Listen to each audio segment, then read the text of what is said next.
Brian Wilson, Mary Catherine Ham, Brian Neiman, today's newsmakers, and you, the Morning Majority. 105.9 FM. AM 630. WMAL.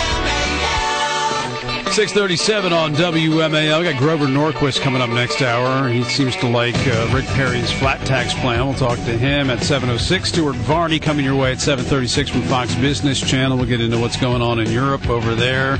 Apparently there has been a deal, although Germany is still...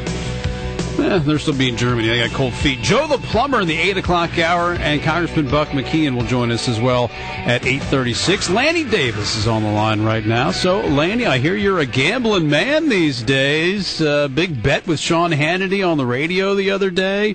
$1,000. You're betting $1,000, you 1%er, that Barack Obama will be reelected. Really? You know, if I had the $1,000, I wouldn't bet it, but I know it's a safe bet because.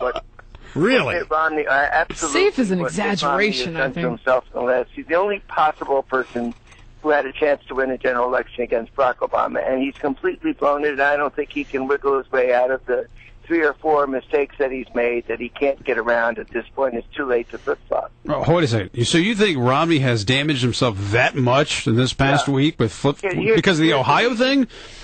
Here's the reason. When he goes to Nevada, he's a man that I actually respect and liked from afar. I've never met him. Yeah. He goes to Nevada, the highest unemployment and foreclosure rate in the United States, right down the block from his press conference. Mm-hmm. House after house of middle-class families are being foreclosed. Those are tragic situations. And what does he do? He says, we got to wait for the housing market to hit bottom, let people be foreclosed. That shows a political tone deafness that's not going away. That's not just a mistake. That's coming from inside. He goes to Ohio, having endorsed Governor Kasich's referendum to ban public employee collective bargaining or make it tough to collective bargain. What does he do? Well, what's your position on the referendum now that the polls have come out that shows it's going to lose by 25 points? Oh, I don't really know about that referendum. And then he criticizes Barack Obama for announcing a withdrawal from Iraq because the Iraqi government, where we lost 4,500 kids defending them, won't give GIs immunity, and that's why Barack Obama had to pull out. Every American president would have said, we're out of here.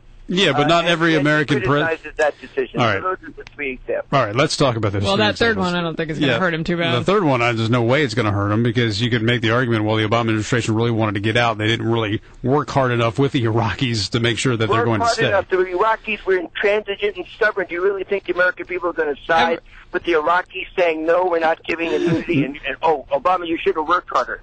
Give me a break. Obama, it is Romney who's playing irresponsible I'm just saying, politics of the mistakes he's making, lives. that ain't the most controversial mistake. And I do like how anybody who doesn't automatically go along with Obama is just intransigent and stubborn. Just, No, I thought that the Iraqis were intransigent and stubborn. I know. Yeah. I've been looking, Lanny, at some reporting that's coming out of the super committee that's trying to figure out how we're going to reduce our deficit and put balance our budget, or at least head in the right direction.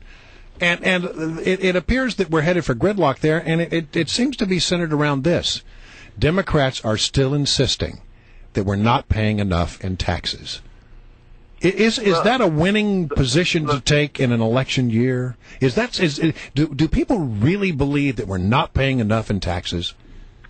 Well, look, this is where I've been much hawkish and more conservative, I guess, and critical of President Obama. I think there are 2 people that you ought to keep your eyes on, because I agree that we have to slash spending significantly, including Medicare and Social Security reform. And I've been in favor of Simpson Bowles from the beginning, and critical of President Obama for being passive about the national debt. So on this one, I do take on the president, and I do think the 2 people you all should keep your eyes on, I have reason to say this, is Senator Rob Portman from Ohio, a Republican who I not only like, actually during his election campaign said good things about. He happens to be an old friend. And Chris Van Hollen, my favorite congressman from Montgomery County. Those are 2 people that I think can reach across the aisle and make the majority in favor of significant slashes, as Simpson Bowles recommended, and entitlement reform and tax reform, including reducing taxes on corporations so that there are tax cuts that ought to be made. That's the grand bargain. And keep your eye on those two fellas. I think they're talking, and you only need two of them to make a majority. Well, Lanny, I think you are wildly overestimating the damage Romney has done to himself, though I agree with you that there are mistakes. But here's part of why I don't think maybe you will get your $1,000 from Sean.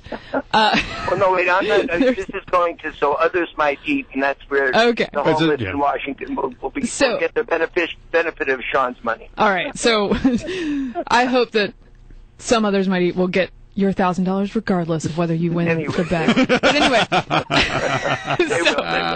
so my point being that the poll, the New York Times poll recently found that 89% of Americans have a distrust of government in doing the right thing. They do not trust government to do the right thing. That seems like a very hard number for anyone to go up against, but particularly an incumbent whose sales pitch is, hey, government's going to fix everything.